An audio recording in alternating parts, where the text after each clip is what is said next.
Good morning, guys. Sorry about that. Um, so, I want you guys to think back to a time when you were young, maybe in elementary or even middle school. Do you remember a time when someone judged you, maybe based on your appearance or how you acted? Did they point out what they saw were flaws, but were really just differences between you and them? Do you remember maybe what the insults were? Insults that might have not just been aimed at what you looked like, but were meant to call you out for who you were, things you couldn't change about yourself. I have memories of being on the receiving end of racist jokes and stereotypes as early as elementary school. But the memories I have of understanding what those even meant don't begin until I hit middle school. Even further along, the memories I have of sitting down with an adult and having a conversation about my race and how it would affect the way others see me don't begin until I hit freshman year of high school. I look back and I'm troubled by just how long it took to receive a meaningful conversation about my racial identity and how it affects the ways others see me. I truly wish these conversations had taken place earlier in my life. This is why today I'd like to address the question of just why we should be talking to kids early on about when race is usually introduced into our lives. And today I'll also be talking about what racial blindness is, how unconscious biases affect us, and what we can do to unravel the taboo that surrounds race one conversation at a time. For my first point, I'd like to talk about when exactly we begin to perceive race itself. Children, within their first few years of life, can learn to walk. They can learn to talk and communicate.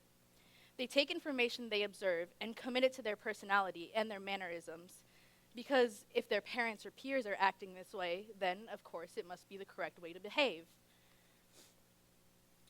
A young child has no one to rely on or learn from but their caretakers, and whatever influence they receive during their developmental years changes just how they choose to carry themselves throughout their life. Kids are the product of the world around them. Their morals and values, their social expressions and self-expressions are all influenced by who they're surrounded with during their formative years. We learn about who we are and how we are meant to act then, how to navigate social situations appropriately, and also how to view the world around us and the people around us. A quote from Teaching Children About Racism by Cindy Wang Brandt states, "Children as young as 3 years old who are exposed to racism tend to embrace it in a matter of days. And those children who are the recipients of racist acts and attitudes, they just as quickly internalize their own inferior status in society before they even learn the vocabulary for it." Isn't that such a crazy thought? A little 3-year-old could take a look at a man or a woman and dislike them just because of their skin tone. A kid can be taught that a person with skin different from theirs is a person whose worth is less than theirs. When we witness a kid being aggressive or making racist comments, the normal reaction is shock, because how and why would they say that? This kid may have watched his parents or grandparents do the exact same thing in multiple scenarios and thought, I should do this too. It's a wonder what could have led this kid, who by all accounts should never have heard anything like a slur in the first place, to repeat these things to another person. And it's even more of a wonder on why this behavior hasn't been addressed or even acknowledged. This is where the problem really starts. This behavior isn't acknowledged or corrected if the child is deemed too young to have such a serious conversation. Of course, we can infinitely debate till we're hoarse and deaf about how young is too young to talk about such serious topics. One person may think that elementary age is perfectly fine to address racial differences, while others may think that it's too taboo of a subject to even touch until at least high school. According to APA.org, infants acknowledge and form preferences for one race or another at 3 months. By 9 months, they're using race to categorize faces, and by 3 years old, children in the US can have negative associations with certain races. Racism is introduced into our lives very early on, though it's usually introduced in a way that feels completely natural. It can be present our whole childhood, and we don't even notice it and realize what it is until our parents or teachers inevitably sit us down to really explain what's going on, though sometimes we may not even get that. The decision on how early to speak on race or to even speak on it at all can be affected by who exactly is giving the talk.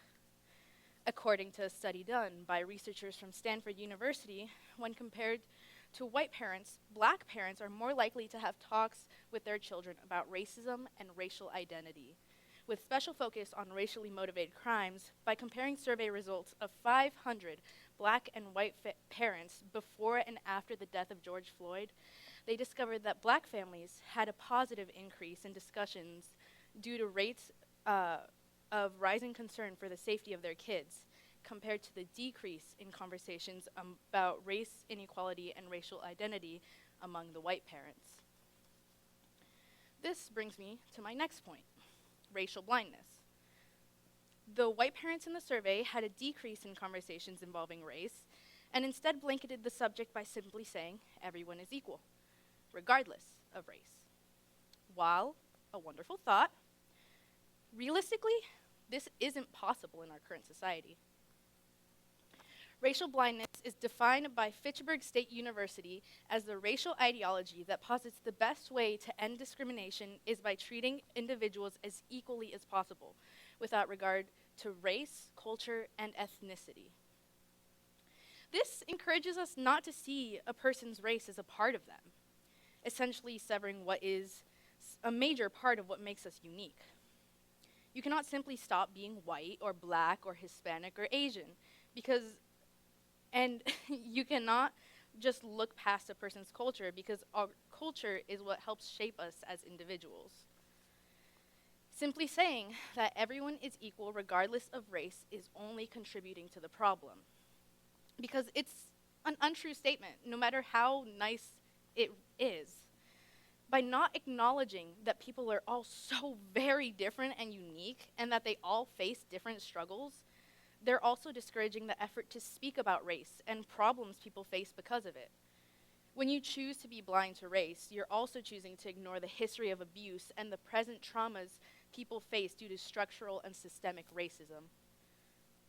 Each person is not cut from the same cloth, and instead of pretending to not see race, we should instead take note of our differences, understand why the young black, Latino, or Asian child is less likely to receive a quality education, or even be more likely victims of hate crimes compared to their white companions.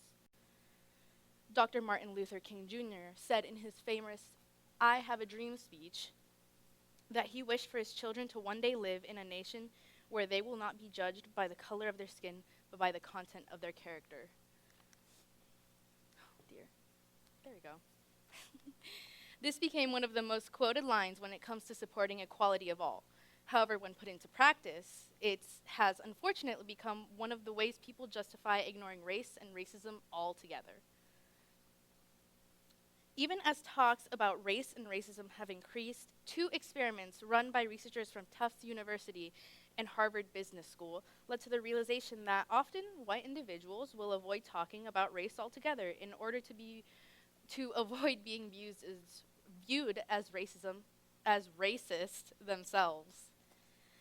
While avoidance isn't bad alone, because it can come from, quote, well-intentioned people who earnestly believe that colorblindness is a culturally sensitive way to interact, it also doesn't do anything to encourage open discussion about biases that may be unconsciously present. Kenneth and Mamie Clark's doll test, as it's been dubbed, is a study that has been recreated through the decades and is a very good example of what I mean by unconscious racism. Children between the ages 3 and 7 of varying races were shown 2 dolls. And then they were asked questions that varied from which one is good and which one is bad to which one is pretty and which one is ugly. An astounding majority of these children showed preference for the white doll when asked the questions with positive descriptors, and preference for the darker-skinned doll when asked questions with negative descriptors.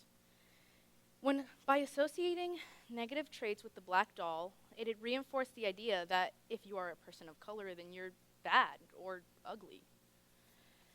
These children of color see themselves reflected in these dolls and the traits they decided represent them.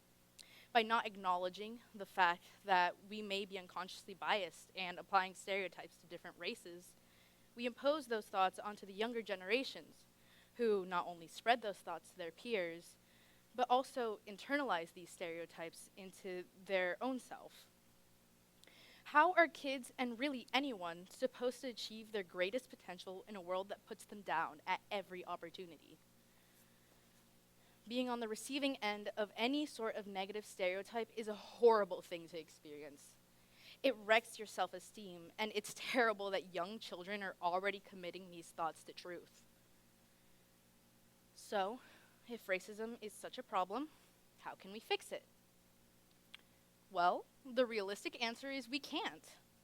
Racism is ingrained into the very structure of society due to how it's passed from generation to generation, consciously and unconsciously. We can't fix it completely, but we can make it better, starting with our younger generations.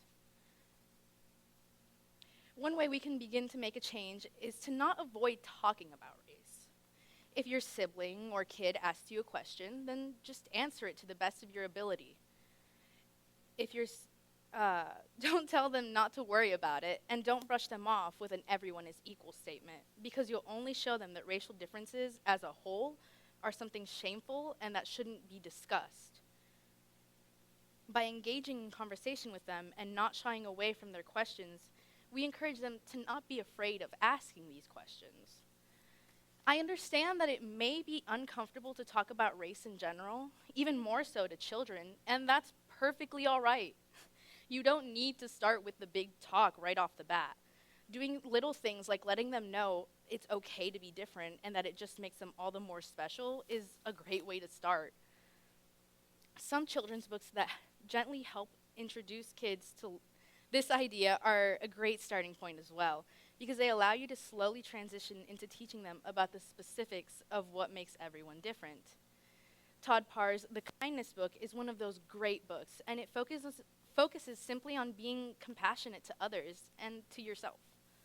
Another book that could be helpful if you want to start to help your child understand themselves and others a little better is The Skin You Live In by Michael Tyler. This book isn't only about the way your skin tone is unique to you, but also why we should love our skin and ourselves right alongside it. So, let's review. Today, I talked about how we're introduced to the topic of race, racial blindness, how unconscious racism manifests in kids, and gave some suggestions on how to help in the effort to make race a topic to be discussed more easily.